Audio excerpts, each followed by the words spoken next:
Brought to you by CGTN Europe.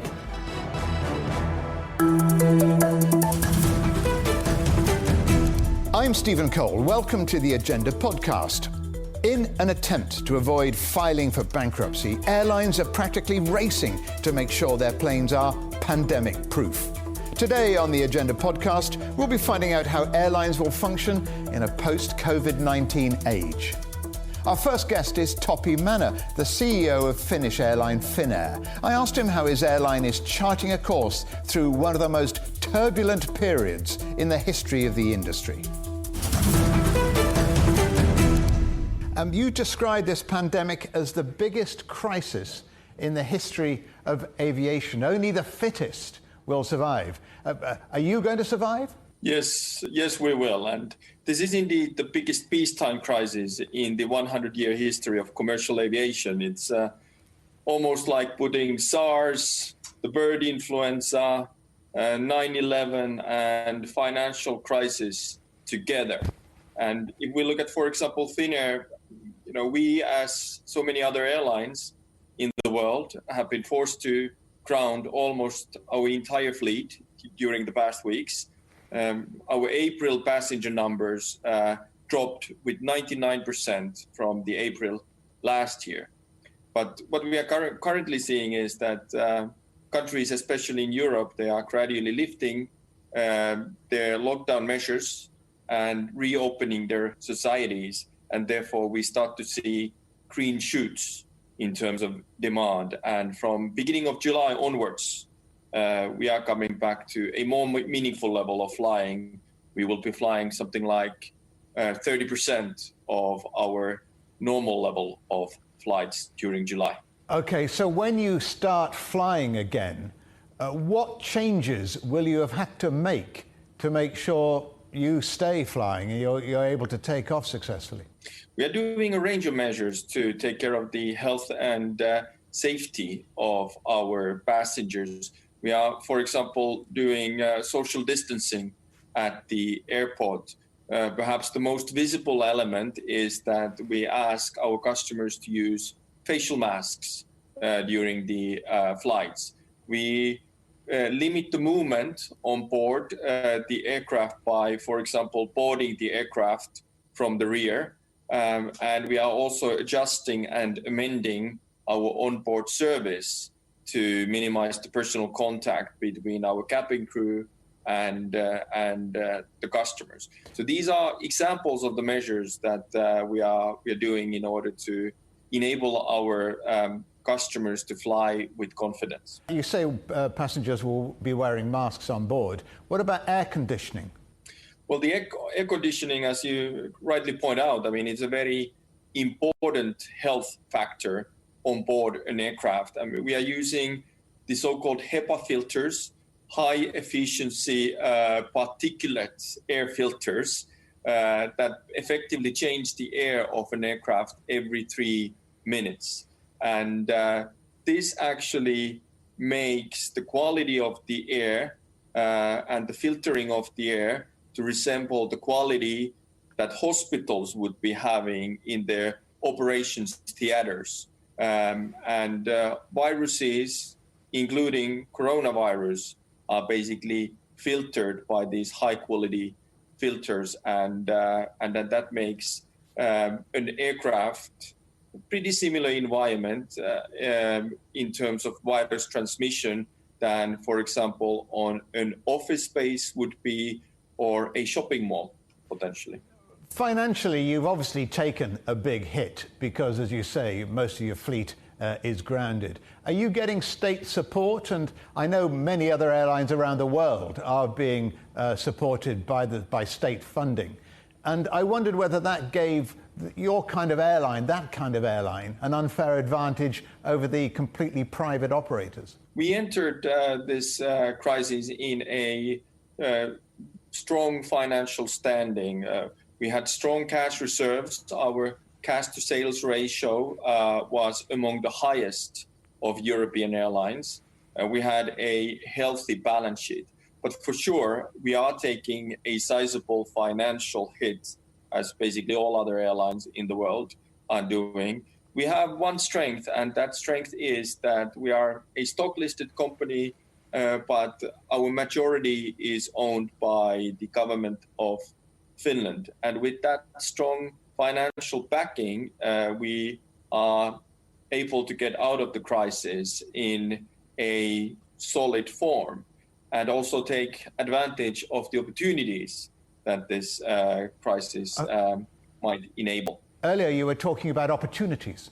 Come a crisis comes an opportunity. Will this be an opportunity for you to put up your prices?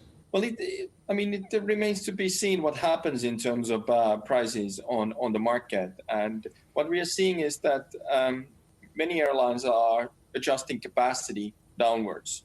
And I think that there will be true capacity adjustment on the market, in a sense that there will be aircraft types that effectively will go out from the market. We are seeing some airlines letting go of Airbus 380s. Some are letting go of the old Boeing 747s and so forth. So true capacity adjustment is taking place. Many airlines are deferring their aircraft orders. So that's one part of the equation. But obviously, the other part of the equation is the demand. And the question is that how quickly the demand will come back. And in addition to customer confidence, the lift of travel restrictions obviously will play a big role in this. So I think that the jury is out in terms of the pricing levels when it comes to flying. You are going to be positive about Finnair because you're the chief executive. But what about generally across the industry, across the aviation industry? Are there any reasons to be positive or cheerful looking forward? Well, I think that the next couple of years in aviation are going to be challenging. Our estimate is that the passenger numbers will come back to 2019 levels in 2 to 3 years. And that is, pretty much in line with the estimate of IATA. But after that, I believe that aviation will come back to growth. And over the long term, aviation will be a growth industry. But the growth rates of aviation most likely will be more moderated than it used to be in the past during the high growth years. Air transport consultant John Strickland has over 30 years' experience working in the aviation industry. He says the airlines have no choice but to rethink their business models if they want to stay relevant in a post-COVID-19 world.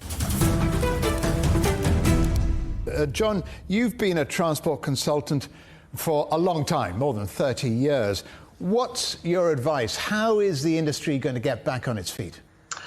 There's just so many challenges for this particular COVID-19 virus pandemic, far more than I've seen for any other challenge previously in my time in the industry, because it's so all-embracing. It's a global impact on air travel and indeed on humanity.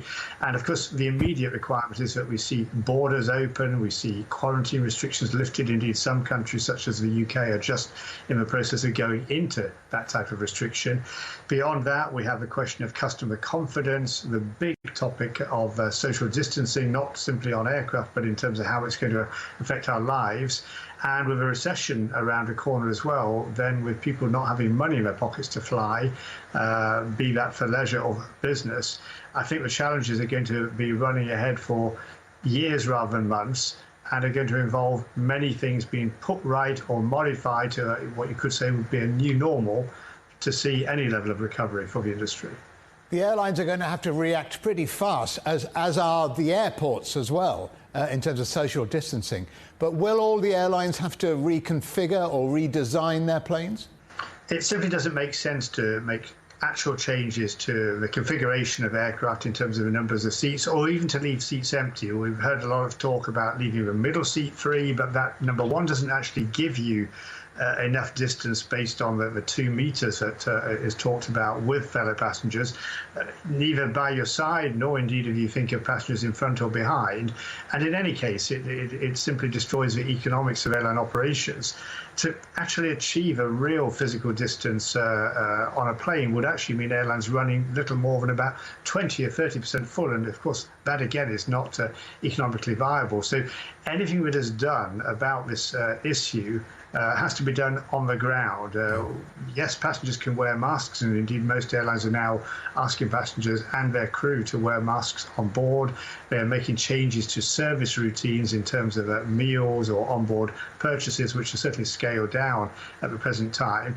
But we need to look at processes at airports for testing people, or preferably even before people get to the airports, because anything in the airport itself reduces capacity. If we have to queue with more distance, given that airports are known for pressure points of queuing up, such as security search, such as baggage collection, of course, boarding at the gate, that simply means you lose capacity at airports. And many airports have talked about losing 20 to 40% of available capacity. Dublin Airport has been quoted as saying they would lose 70% of the capacity. Now, if that happens, of course, you don't have the ability to resource the normal passenger volumes or the number of flights we have had prior to this crisis.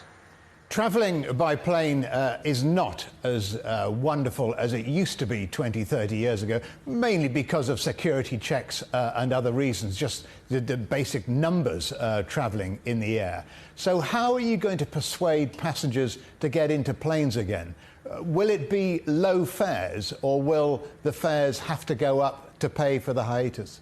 Well, definitely in the short term, we're going to see prices go down. We've already heard leaders of low-cost airlines here in Europe, such as the chief executive of Ryanair, Michael O'Leary, talking about the mother of all fare wars.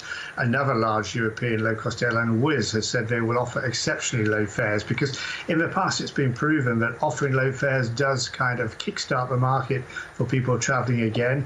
But there's also the softer element of building people's confidence by ensuring people feel that they are in a safe environment, by encouraging customers to wear masks, by sanitization and cleansing measures for aircraft. But those themselves can bring extra complexity, and if we have to also use technology to try to overcome the pressure points of testing or whatever is required for this virus when people are traveling, over the medium term we could actually see prices moving upward, because if airlines, for example, are not able to fly their planes as intensely because more time is needed between operating services to do cleaning and so on, or if they have to bring in technology for airlines or airports to smooth the process, all of that costs money, and of course airlines are going to fail in this process. So if there's less capacity in the future in certain markets, there could be a new normal in the pricing arena as well, with rather higher prices.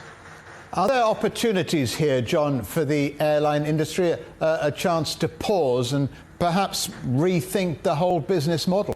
I think actually there'll be no choice for airlines in rethinking the business model, because there's going to be so much change, whether it is a question of passenger confidence, the prices at which people are willing to travel, the impact of recession on demand, and particularly for those airlines who rely on strong business traffic, especially business customers traveling in more expensive business class seats. If they don't return, and there's certainly enormous doubt about how many will, because some companies, of course, are going to fail in many sectors of the economy. Others have already introduced travel bans or become used to using online conferencing. That will dent the revenues of a number of airlines, and the whole business process by which airlines operate will have to be changed, looking for example, more flexibility in ways of working, more nimbleness at adding and changing routes and capacity as we go forward, the emphasis on different kinds of aircraft. And I think we'll see also further consolidation in the industry, particularly in Europe, where airlines will disappear or maybe be bought up by other carriers. Low-cost carriers are certainly going to strengthen their position, but at the moment it's not clear what will happen with the rest of the industry. And that brings us to the end of another edition of The Agenda. You can subscribe to this podcast on iTunes, Stitcher and Spotify. You can also find us on CGTN Europe, Facebook, Twitter, Instagram and YouTube.